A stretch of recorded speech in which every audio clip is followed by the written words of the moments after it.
അവരുടെ health fast ട്രാക്കായിട്ട് regain ചെയ്തെടുക്കാൻ വേണ്ടിയിട്ടുള്ള 9 ടിപ്പുകളാണ് പറഞ്ഞുതരാൻ പോകുന്നത്. എല്ലാ കാര്യങ്ങളും ഭംഗിയായിട്ട് ചെയ്യുന്നുണ്ട്, എന്നാലും എൻ്റെ ഷുഗർ ഇങ്ങോട്ട് കുറയുന്നില്ല, എൻ്റെ തടി അങ്ങോട്ട് കുറയുന്നില്ല, എനർജി അങ്ങോട്ട് റീഗെയിൻ ചെയ്യുന്നില്ല എന്ന് പറയുന്നുണ്ടെങ്കിൽ ഈ പറയാൻ പോകുന്ന 9 എണ്ണത്തിൽ ഏതെങ്കിലുമൊക്കെ ഒന്ന് മിസ്സിങ് ഉണ്ടാവും എന്നുള്ളതാണ്. ഒന്ന് നോക്കാം അല്ലേ. പ്രമേഹ രോഗികൾ ഓവറായിട്ട് പ്രോട്ടീൻ കഴിക്കരുത്. Too much protein insulin spike ഉണ്ടാക്കുകയാണ് ചെയ്യുക.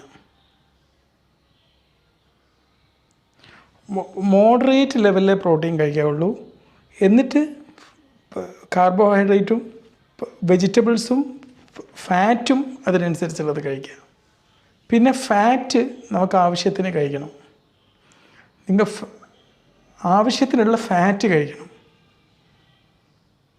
കാരണം നമ്മൾ ഈ ഫാറ്റാണ് നമ്മുടെ ഹോർമോൺ ബാലൻസിന് സഹായിക്കുക.